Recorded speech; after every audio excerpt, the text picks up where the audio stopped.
March 16th, 1968.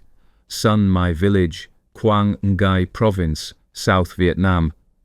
Chief Warrant Officer Hugh Thompson banked his OH-23 Raven observation helicopter low over rice paddies, searching for Viet Cong positions that intelligence reports insisted controlled the area.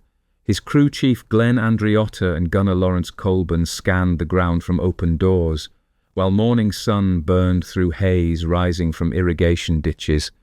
But something contradicted everything reconnaissance missions were supposed to reveal.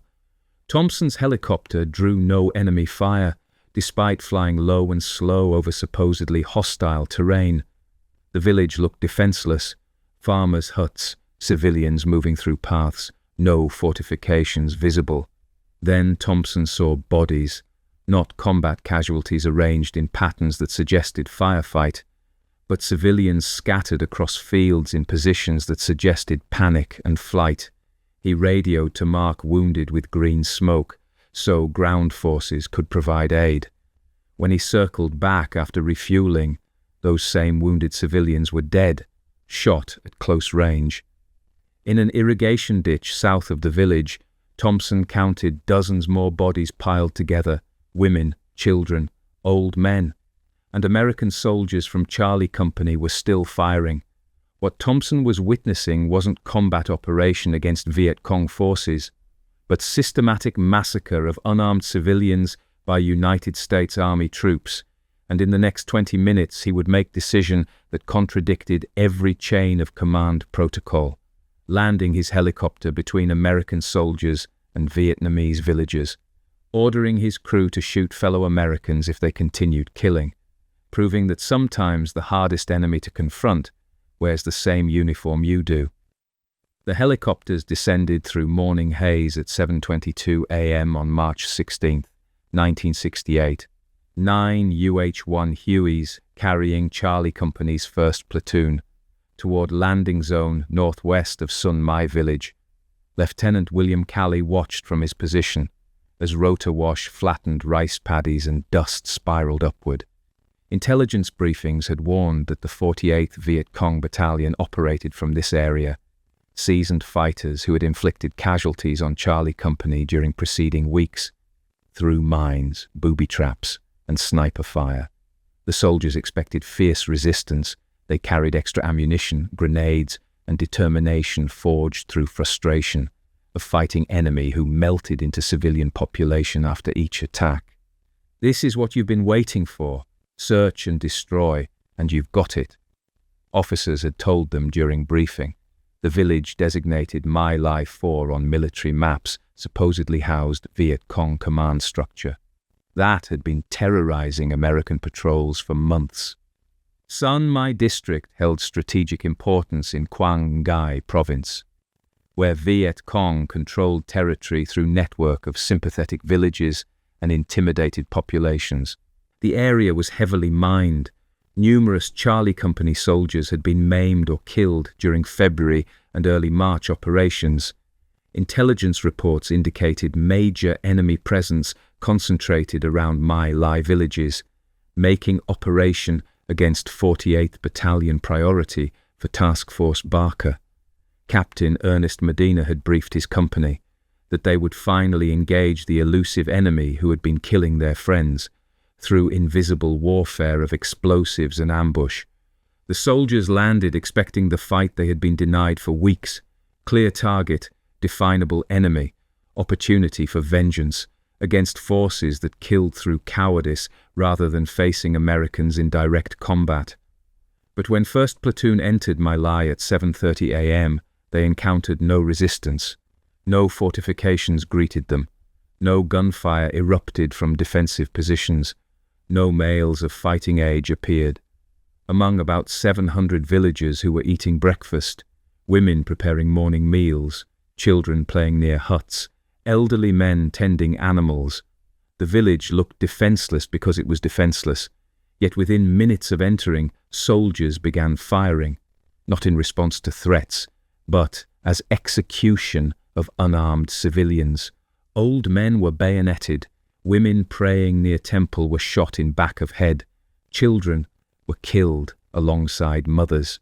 Cali ordered systematic advance through village, and his platoon obeyed without question, despite absence of enemy combatants or weapons. By 7:58 a.m., Captain Medina radioed Operations Center, reporting 15 Viet Cong killed, though no firefight had occurred and no enemy weapons had been recovered. Chief Warrant Officer Hugh Thompson flew overhead in OH-23 Raven Scout helicopter, part of aerial reconnaissance teams surveying area south of My Lai villages. From altitude, the scene below appeared chaotic, but within parameters of combat operation. Soldiers moving through village, civilians fleeing, bodies visible, but explainable as combat casualties in area known for Viet Cong presence. Thompson had flown dozens of similar missions. The pattern seemed familiar, until details accumulated that contradicted combat logic. His helicopter drew no enemy fire, despite flying low and slow over supposedly hostile terrain. Bodies lay scattered in positions suggesting panic and flight, rather than defensive combat. Too many appeared to be women and children. The mathematics of battlefield casualties didn't align with what intelligence had predicted. Where was the 48th Battalion? Where were the fortifications? Where was return fire that should greet American assault on major enemy position? Thompson began noticing wrongness he couldn't yet articulate, sensing that ordinary search and destroy mission was transforming into something incomprehensible, and within next hour he would witness systematic massacre. That would force decision between chain of command loyalty and moral imperative to stop atrocity being committed by soldiers wearing same uniform he wore. Thompson spotted the wounded at 8:15 a.m. while conducting reconnaissance sweep south of My Lai village. 3 Vietnamese civilians lay in exposed ground, visible from air through breaks in vegetation. An elderly woman, a young mother, and a child who appeared to be moving despite injuries. Standard operating procedure for scout helicopter crews was clear. Mark wounded with colored smoke grenades so ground forces could provide medical evacuation. Thompson pulled green smoke canisters from equipment compartment and dropped them near the casualties, then keyed his radio. Got some wounded down here. Need help. The smoke billowed upward in bright plumes. That would be visible for 15 minutes. Unmistakable markers that screamed for attention from soldiers advancing through village below. Crew Chief Glenn Andreotta confirmed placement looked correct. Smoke close enough for ground forces to locate casualties quickly, but far enough to avoid obscuring victims. This was how the system worked, maintaining humanity amid warfare through simple procedure. That acknowledged wounded deserved treatment regardless of combatant status. Scout helicopter operations depended on coordination between air and ground elements. Pilots marked targets, directed fire, and identified casualties. Ground forces responded to signals, provided security, and evacuated wounded. The procedure had been refined through years of combat operations in Vietnam, creating expectation that when colored smoke appeared, soldiers would move toward it, prepared to render aid. Thompson felt reassured watching ground troops advance in general direction of his markers.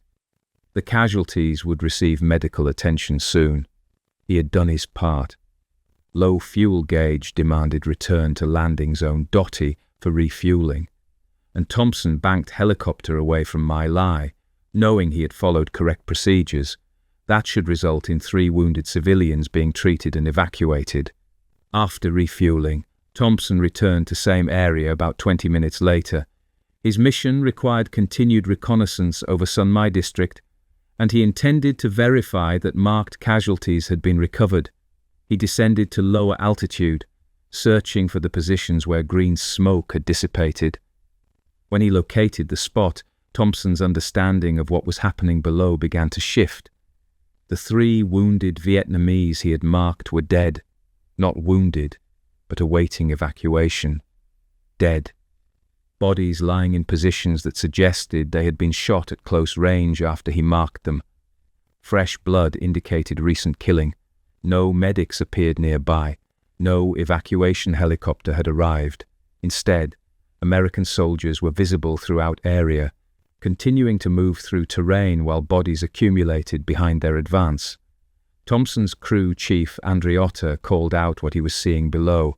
More civilians dead in positions that made no tactical sense for combat casualties. Bodies clustered in ways that suggested execution rather than firefight. Thompson circled lower, watching soldiers herd groups of villagers into clusters. No enemy fire erupted from any position. His helicopter received no ground fire. Despite flying low and slow over area intelligence claimed was heavily defended Viet Cong stronghold, the mathematical impossibility of situation crystallized. He had marked 3 wounded civilians for rescue. American soldiers had advanced toward his smoke markers as if responding, yet those same civilians now lay dead from wounds inflicted after his marking.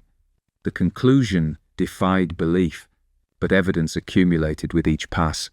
American soldiers weren't providing aid to wounded. They were systematically executing civilians Thompson had tried to save, and the massacre he was witnessing wasn't aberration, but organized operation being conducted by entire company. That showed no signs of stopping until every unarmed villager was dead. Thompson spotted the irrigation ditch at about 9 a.m., while continuing reconnaissance south of My Lai village. From altitude, the depression appeared to be standard drainage feature, common throughout Vietnamese rice paddies. But as he descended for closer observation, the scale of horror became unmistakable. Bodies filled the ditch, women clutching children, elderly men, teenagers, piled together in grotesque arrangement that could only result from systematic execution. Thompson estimated 70 to 80 dead, though later counts would place number closer to 150. The bodies weren't arranged randomly as combat casualties would be. They lay stacked in patterns that suggested mass killing. Victims pushed together and shot methodically. Blood stained surrounding earth. Some bodies still moved. Wounded survivors trapped beneath dead. Children who hadn't yet died from injuries. Elderly attempting to crawl from carnage. Lieutenant William Calley had ordered 1st Platoon to herd civilians to this ditch. Throughout morning's advance through My Lai, villagers were gathered from homes and common areas, forced to walk at gunpoint to irrigation depression east of settlement. Once assembled, soldiers pushed them into ditch and opened fire with M16 rifles. Private First Class Paul Miadlo testified later that he expended several rifle magazines shooting women, children, and elderly packed together below. Calley personally participated in killing, firing alongside his men while ordering continued execution of civilians who were screaming "No VC" and attempting to shield children. The methodology confirmed what Thompson had been observing. This wasn't combat gone wrong or soldiers responding to perceived threats. This was systematic murder, organized, deliberate, carried out under orders, from officer who should have been protecting civilians, rather than orchestrating their extermination. Thompson landed his OH-23 helicopter between American soldiers and group of remaining Vietnamese civilians being herded toward the ditch. He shut down engine and stepped out, confronting ground forces who were preparing to execute another group of villagers. Thompson made split-second decision that would define rest of his life and challenge every assumption about military loyalty and chain of command. He ordered Crew Chief Glenn Andreotta and gunner Lawrence Colburn to train their M60 machine guns on American soldiers surrounding position. If United States Army troops attempted to kill more civilians, Thompson's crew was authorized to shoot fellow Americans to prevent murders. The order violated every protocol regarding chain of command, potentially constituted mutiny, and placed 3 helicopter crewmen in direct confrontation with entire infantry platoon that had just spent hours systematically murdering unarmed villagers. The moment represented impossible moral calculus that military training couldn't address. Thompson wore same uniform as soldiers who had committed massacre. They were Americans, comrades, fellow servicemen fighting common enemy in difficult war, yet they had abandoned every principle that uniform supposedly represented: honor, protection of innocence, adherence to laws of war. Thompson's decision to point weapons at his own countrymen and threaten lethal force violated chain of command, but upheld higher law that distinguished soldiers from murderers. He was choosing conscience over obedience, moral imperative over institutional loyalty, proving that sometimes courage means opposing your own side when that side commits atrocity. But Thompson's intervention had stopped immediate killing without resolving larger problem. He now stood surrounded by soldiers who had just murdered hundreds of civilians, confronting officer who had ordered systematic execution, attempting to evacuate survivors while his tiny helicopter crew faced entire platoon.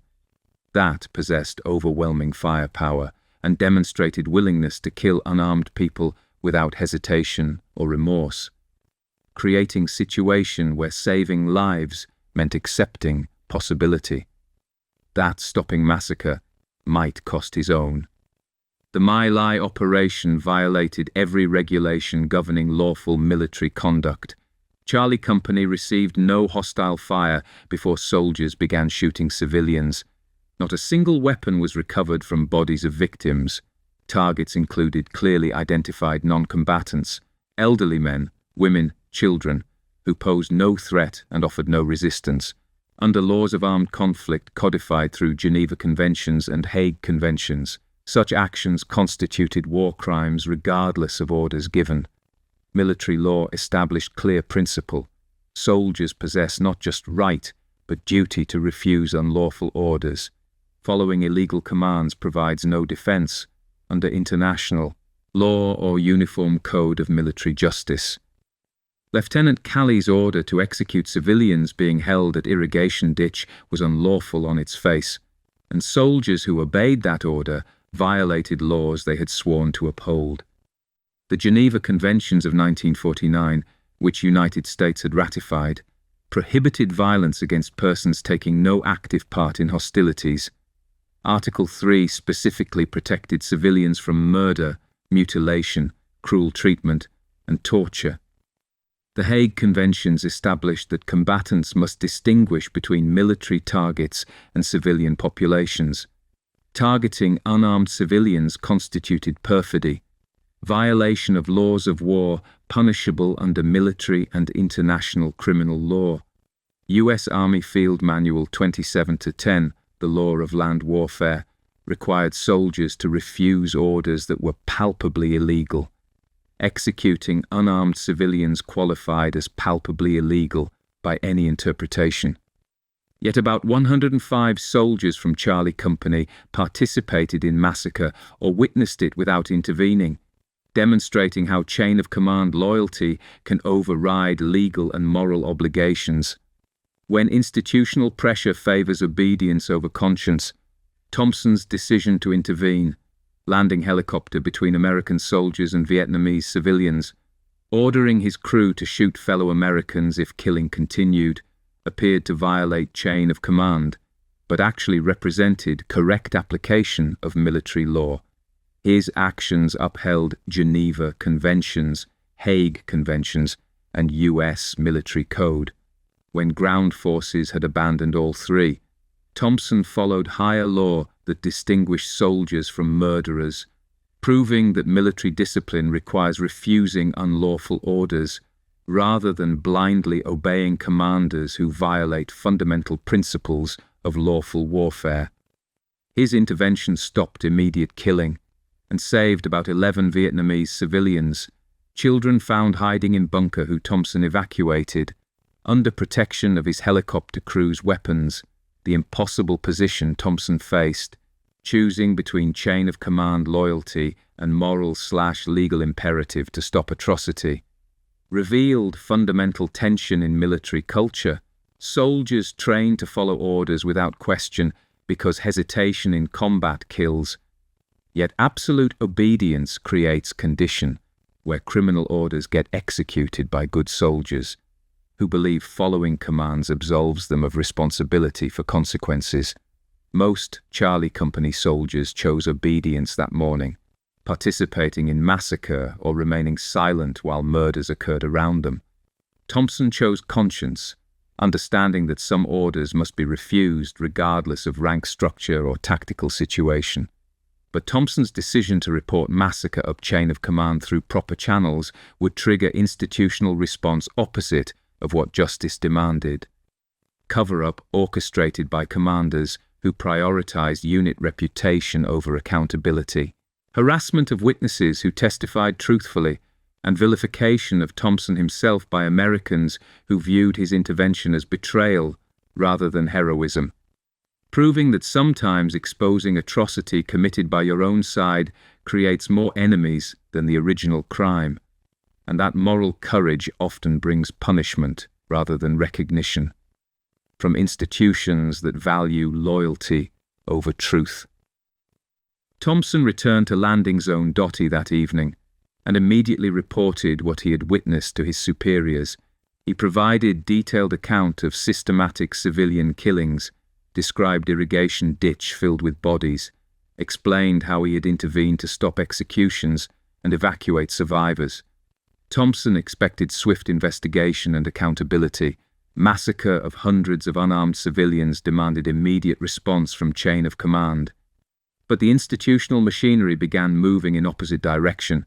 Initial reports from Task Force Barker claimed 128 Viet Cong killed with minimal civilian casualties during fierce firefight. Commanding officers congratulated Charlie Company on outstanding combat performance. Official press briefing that evening described successful operation in which American forces killed 128 enemy near Quảng Ngãi city, supported by helicopter gunships and artillery throughout day. Colonel Orrin Henderson, commander of 11th Infantry Brigade, received orders from American Division Executive Officer Brigadier General George Young to investigate reports of civilian casualties. Henderson interviewed several Charlie Company soldiers during late March and early April 1968, then issued written report concluding that about 20 civilians had been accidentally killed. Inadvertent casualties from long-range artillery fire and crossfire between American and Viet Cong forces. Henderson's report directly contradicted Thompson's testimony, and Vietnamese officials' reports that hundreds of civilians had been murdered and Sun Mai village virtually razed.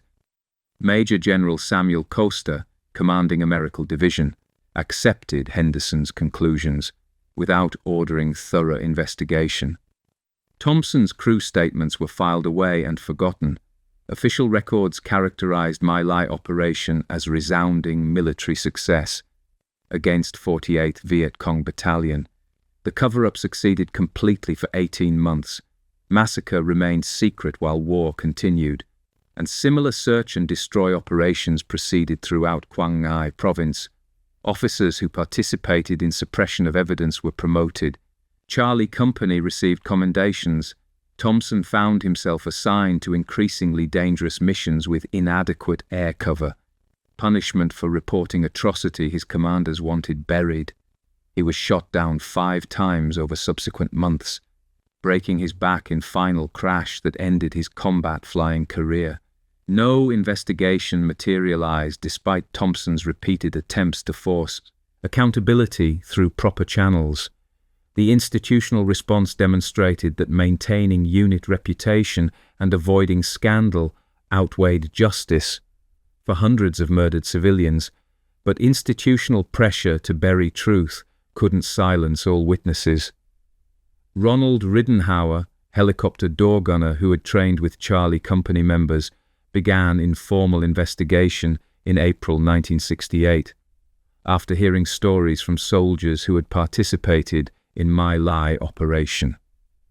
Throughout remainder of his Vietnam tour, Riddenhauer gathered eyewitness testimony from multiple Charlie Company soldiers, documenting systematic execution of civilians after returning to United States and separating from Army.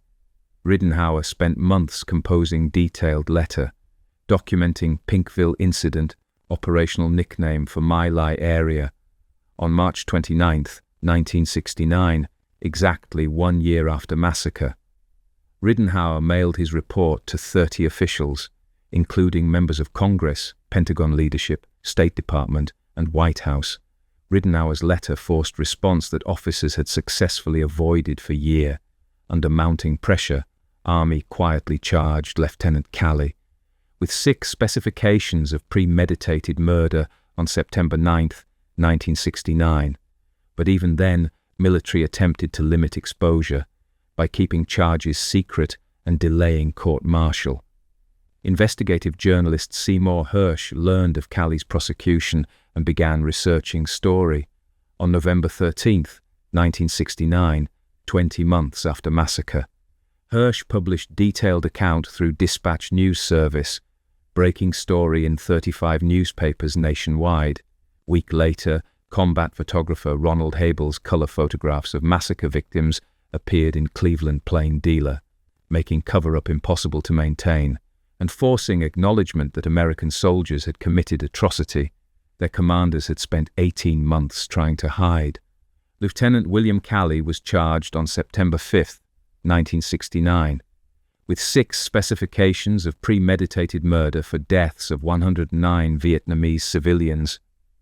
The Army announced charges quietly, hoping to avoid public attention, but investigative journalist Seymour Hersh broke the story in November 1969, forcing massacre into national consciousness. Calley's court-martial began November 17, 1970, at Fort Benning, Georgia, becoming most widely publicized military trial since Nuremberg. Prosecution called over 100 witnesses who testified to systematic execution of unarmed civilians, women, children, elderly, under Calley's direct orders. Photographic evidence from Army photographer Ronald Habel documented bodies piled in irrigation ditch, civilians moments before execution, aftermath of massacre that made denial impossible.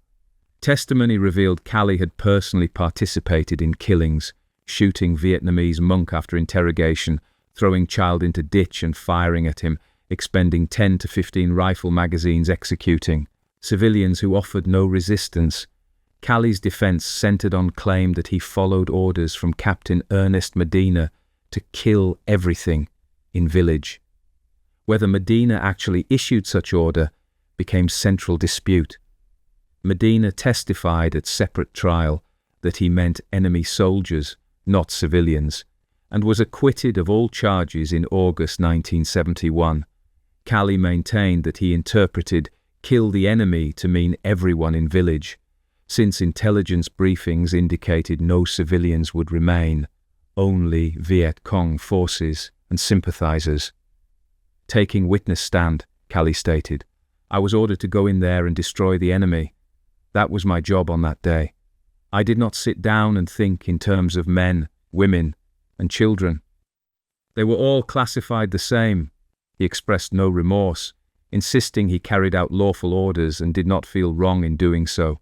On March 29, 1971, after 79 hours of deliberation, 6-officer jury convicted Calley of premeditated murder of 22 South Vietnamese civilians. 2 days later, he was sentenced to life imprisonment with hard labor at Fort Leavenworth. But conviction triggered unexpected backlash.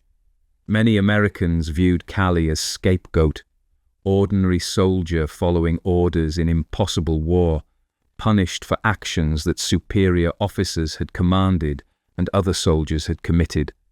President Richard Nixon immediately ordered Calley released from stockade to house arrest at Fort Benning, then launched review of case.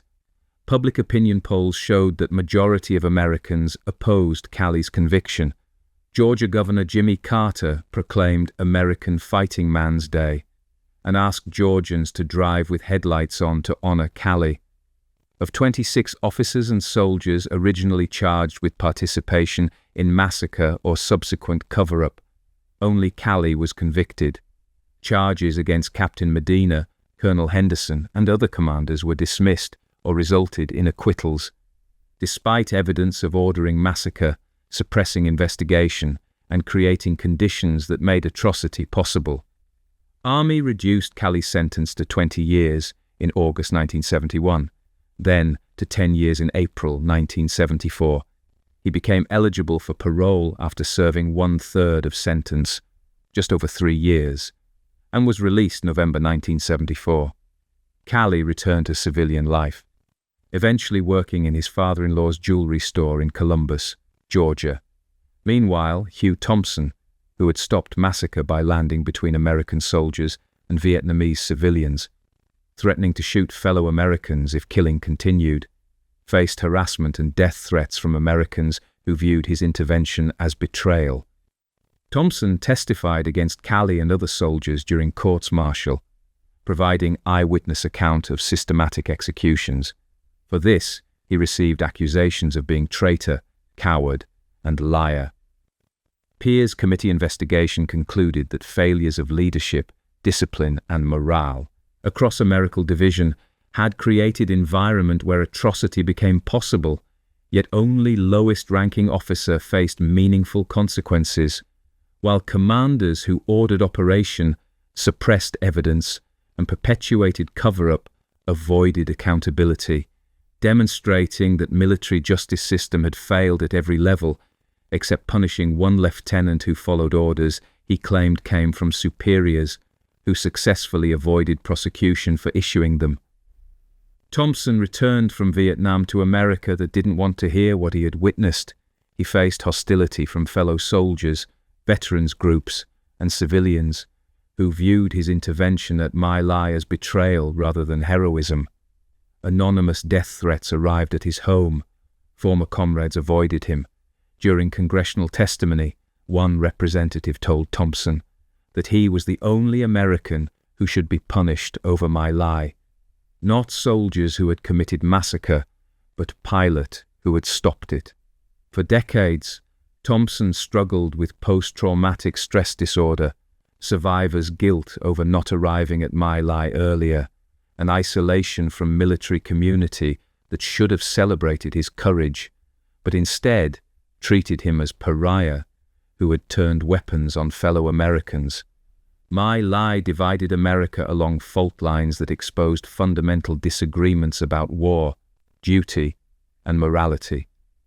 Some viewed massacre as aberration that proved Vietnam War's corrupting influence, evidence that impossible conflict in ambiguous terrain against invisible enemy had destroyed moral compass of ordinary American soldiers. Others defended Charlie Company as men following orders in unwinnable situation, arguing that Lieutenant Calley had been scapegoated for actions that commanders had implicitly authorized through rules of engagement, prioritizing body counts over civilian protection. Thompson became lightning rod in this cultural rift. Those who saw massacre as symptom of systemic failure recognized Thompson as hero, who upheld American values when institution abandoned them. Those who defended soldiers viewed Thompson as traitor, who had pointed weapons at his own countrymen, rather than accepting that sometimes following orders means participating in atrocity. March 6, 1998, exactly 30 years after My Lai, U.S. Army finally awarded Thompson and his crew soldiers' medals. At ceremony near Vietnam Veterans Memorial in Washington, D.C., Major General Michael Ackerman presented medals, recognizing heroism above and beyond the call of duty for saving lives of at least 10 Vietnamese civilians during unlawful massacre. Glenn Andreotta received his medal posthumously. He had been killed in combat 3 weeks after My Lai, dying before truth about massacre became public, and before his intervention could be acknowledged. Lawrence Colburn stood beside Thompson, accepting recognition, that vindicated decision they had made 3 decades earlier. It was the ability to do the right thing, even at the risk of their personal safety. That guided these soldiers to do what they did, Ackerman stated. They set the standard for all soldiers to follow. The ceremony represented more than belated recognition of individual courage. It established official acknowledgement that moral law supersedes chain of command. When the two conflict, irreconcilably. Thompson's story demonstrated that sometimes greatest courage means standing against your own community, accepting isolation and vilification to uphold principles when group abandons them. His decision to land helicopter between American soldiers and Vietnamese civilians, ordering crew to shoot fellow Americans if necessary, defied every tribal instinct that binds military units together, yet that decision represented correct application of values American military claimed to embody: protecting innocent life, refusing unlawful orders, maintaining honor, even when expedient path involves participation in war crimes. Thompson died January 6, 2006, at age 62 from cancer. His legacy is measured not just in 11 Vietnamese civilians he saved that morning at My Lai, but in generations of soldiers taught through his example. That following conscience can require defying commanders. His story appears on U.S. Army Chief of Staff's professional reading list. Military ethics courses examine his decision as case study in moral courage. The Hugh Thompson Foundation perpetuates his memory and principles. What Thompson proved at My Lai remains uncomfortable truth for any institution dependent on obedience. Sometimes the hardest enemy to confront wears same uniform you do, and sometimes heroism means choosing humanity over tribal loyalty when the two conflict. Accepting that moral courage often brings punishment from those who value silence over truth. And understanding that real patriotism sometimes requires saving your country's honor by stopping crimes committed in its name.